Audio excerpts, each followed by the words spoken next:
ನಿಮಗೆ ಇಷ್ಟ ಆಗಿದ್ರೆ ಸಬ್ಸ್ಕ್ರೈಬ್ ಮಾಡಿ, ಪಕ್ಕದಲ್ಲಿರುವಂತಹ ಬೆಲ್ ಐಕಾನ್ ನ ಪ್ರೆಸ್ ಮಾಡಿ.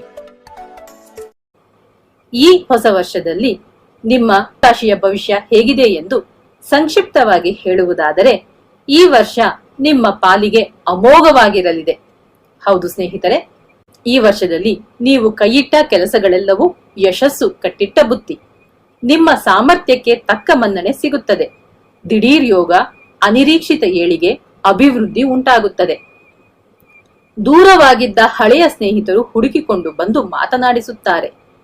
ನಿಮ್ಮ ಮನೋಬಲ ಹೆಚ್ಚಾಗುತ್ತದೆ. ನಿಮ್ಮ ಇಚ್ಛಾನುಸಾರವಾಗಿ ನಿರ್ಧಾರಗಳನ್ನು ತೆಗೆದುಕೊಳ್ಳುತ್ತೀರಿ. ಸೈಟು, ಮನೆ ಕೊಂಡುಕೊಳ್ಳುವುದು ಮತ್ತು ಮಾರುವುದರಲ್ಲಿ ಲಾಭ ಮಾಡುತ್ತೀರಿ. ಹೊಸ ಕೆಲಸದ ಹುಡುಕಾಟದಲ್ಲಿದ್ದವರಿಗೆ ಒಳ್ಳೆಯ ಸಂಸ್ಥೆಯಲ್ಲಿ ಒಳ್ಳೆಯ ಸಂಬಳದ ಕೆಲಸ ಸಿಗುತ್ತದೆ. ಹಣದ ಹರಿವು ಹೆಚ್ಚಾಗುತ್ತದೆ. ಮಾಡಿದ್ದ ಸಾಲಗಳನ್ನ ಹಿಂದಿರುಗಿಸುತ್ತೀರಿ. ಬಹಳ ಕಾಲದಿಂದ ಕಂಡಿದ್ದ ಕನಸುಗಳಿಗೆಲ್ಲ ಈ ವರ್ಷದಲ್ಲಿ ಅಡಿಗಲ್ಲು ಇಡುತ್ತೀರಿ. ಸ್ವಂತ ಮನೆ ಕಟ್ಟಿಸುತ್ತೀರಿ. ಶುಭ ಕಾರ್ಯಗಳಿಂದಾಗಿ ಮನೆಯಲ್ಲಿ ಸಂಭ್ರಮ ಸಡಗರ ಮನೆ ಮಾಡುತ್ತದೆ. ಗಂಡ ಹೆಂಡತಿಯರ ನಡುವೆ ಅನ್ಯೋನ್ಯತೆ ಹೆಚ್ಚಾಗುತ್ತದೆ. ಸಹೋದರ ವರ್ಗದವರೊಂದಿಗೆ ಇದ್ದ ಮನಸ್ತಾಪ ಮಾಯವಾಗುತ್ತದೆ. ಕಠಿಣವಾದ ಕಾರ್ಯಗಳನ್ನು ಸುಲಭವಾಗಿ ಮುಗಿಸಿ ಜಯಶಾಲಿಗಳಾಗುತ್ತೀರಿ. ಹೊಸ ಪದವಿ ಮತ್ತು ಜವಾಬ್ದಾರಿಗಳು ಹುಡುಕಿಕೊಂಡು ಬರುತ್ತದೆ.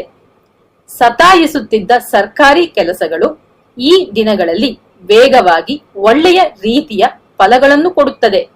ಸರೀಕರು ಸಂಬಂಧಿಕರ ನಡುವೆ ಇದ್ದ ಮನಸ್ತಾಪಗಳು ಮರೆಯಾಗುತ್ತವೆ. ಕಿರಿಯ ಸಹೋದರರ ಕಡೆಯಿಂದ ಅನುಕೂಲಗಳಾಗಲಿವೆ. ಇಷ್ಟು ದಿನ ಮನಸ್ಸಿನಲ್ಲಿ ಇದ್ದ ಗೊಂದಲಗಳು ಸರಿದು ತಿಳುವಳಿಕೆ ಲಭಿಸುತ್ತದೆ. ಮಗಳಿಗೆ ಒಳ್ಳೆಯ ವರ ಲಭಿಸುತ್ತಾನೆ.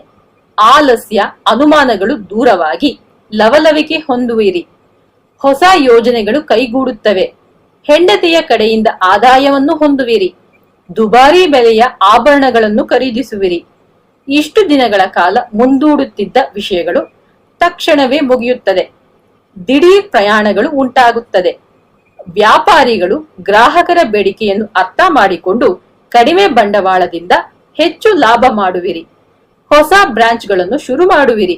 ಶೇರ್ ಮಾರುಕಟ್ಟೆ ಹೂಡಿಕೆದಾರರು ಮತ್ತು ಹಾರ್ಡ್ವೇರ್ ಶಾಪ್ನವರಿಗೆ ಹೆಚ್ಚು ಲಾಭ ಹೊಂದುವ ಕಾಲವಿದು. ಕಲಾವಿದರು ಇನ್ನು ಮೈ ಕೊಡುವಿಕೊಂಡು ಮೇಲೆದ್ದು ವೃತ್ತಿಯಲ್ಲಿ ದಿಟ್ಟ ಹೆಜ್ಜೆ ಹಾಕುತ್ತಾರೆ. ದೊಡ್ಡ ದೊಡ್ಡ ಕಂಪನಿಗಳಿಂದ ಅವಕಾಶಗಳು ಹುಡುಕಿಕೊಂಡು ಬರುತ್ತವೆ. ಗಲ್ಲಿ ಗಲ್ಲಿಗಳಲ್ಲಿ ಸನ್ಮಾನಗಳಾಗುತ್ತವೆ.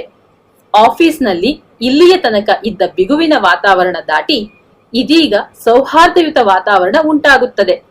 ಸಹೋದ್ಯೋಗಿಗಳ ಮೆಚ್ಚುಗೆಗೆ ಪಾತ್ರರಾಗುವಿರಿ. ತರುಣಿಯರಿಗೆ ಮದುವೆಯು ನಿಶ್ಚಯವಾಗುತ್ತದೆ. ನಿಂತು ಹೋಗಿದ್ದ ವಿದ್ಯಾಭ್ಯಾಸವು ಮುಂದುವರಿಯುತ್ತದೆ. ಹೊಸ ಕೆಲಸ, ಹೊಸ ಜಾಗದಲ್ಲಿ ಕೆಲಸ ಸಿಗುತ್ತದೆ. ವಿದ್ಯಾರ್ಥಿಗಳು ಈ ದಿನಗಳಲ್ಲಿ ಸೀರಿಯಸ್ ಆಗಿ ಓದಲಾರಂಭಿಸಿ ಹೆಚ್ಚಿನ ಅಂಕಗಳನ್ನು ಗಳಿಸುವಿರಿ. ಸ್ಪರ್ಧಾತ್ಮಕ ಪರೀಕ್ಷೆಗಳಲ್ಲಿ ಜಯ ಕಾಣುವಿರಿ. ಪರಿಹಾರ: ಪ್ರದೋಷದ ದಿನ ಈಶ್ವರನ ಹಳೆಯ ದೇವಸ್ಥಾನಗಳಿಗೆ ಹೋಗಿ ಪ್ರಾರ್ಥಿಸಿಕೊಳ್ಳುವುದು ಉತ್ತಮ ಫಲಗಳನ್ನು ನೀಡುತ್ತದೆ. ಶುಭವಾಗಲಿ.